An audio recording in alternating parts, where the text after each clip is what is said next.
Hello bachchan, let's read the question. The question says derive expression for the horizontal range of a projectile. So the key concept to solve this problem is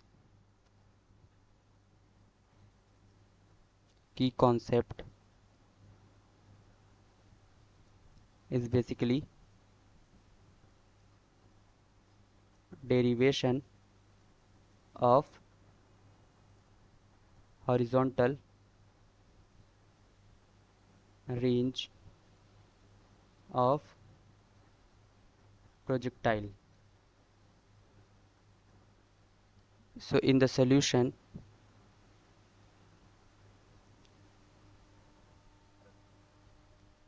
let's assume ये point O से एक projectile को fire किया जाता है with some initial velocity u and at an angle of theta from the horizontal. सो हमें range बताना है. रेंज क्या होता है कि इसने हॉरिजॉन्टल कितना डिस्टेंस ट्रेवल किया. तो इसको हम यहाँ पे कैपिटल आर से डिनोट करेंगे.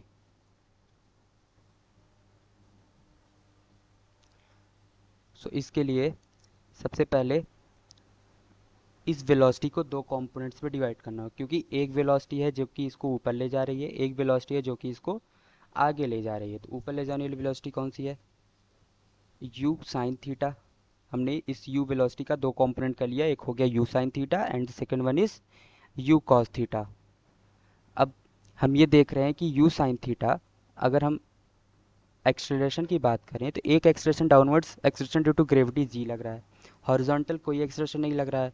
तो हॉरिजॉन्टल में जो वेलोसिटी है वो कांस्टेंट रहने वाली है, क्योंकि हमने पढ़ा है v is equal to u plus a t. अगर एक्सेलरेशन डाउनवर्ड्स है, मतलब एक्सेलरेशन नेगेटिव है, तो वेलोसिटी घटेगा.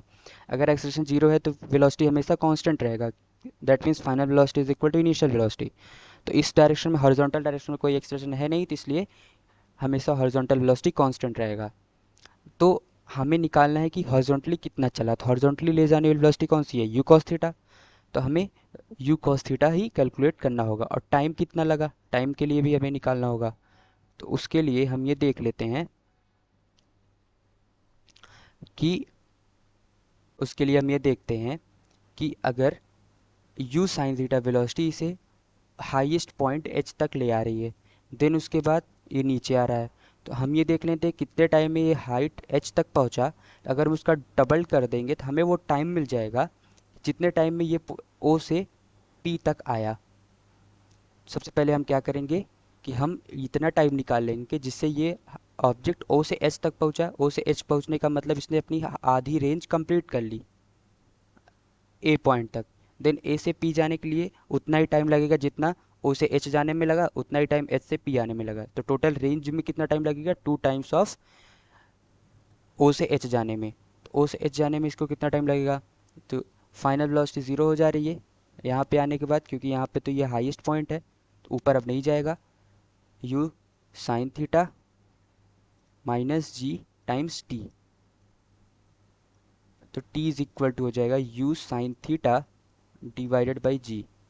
अब जो टाइम ऑफ फ्लाइट है, टोटल कितने टाइम में ये, कितने टाइम के लिए हवा में या फिर प्रोजेक्शन में रहा, तो t is equal to 2 times of small t, that means 2u sine theta divided by g. अब हमें निकालना है कि इसका डिस्टेंस कितना इसने ट्रेवल किया x डायरेक्शन में. तो उसके लिए हम निकालेंगे r is equal to x is equal to u t plus half a t square होता है. u मतलब u cos theta multiplied by time of flight plus half a t square. Horizontal direction में कोई acceleration नहीं है, that means ये zero. u cos theta multiplied by 2u sine theta divided by g. ये हो जाएगा u square sine 2 theta divided by g. ये हो गया range. So the final answer for this problem is u square sin 2 theta divided by g. Hope you understood it well. Best of luck.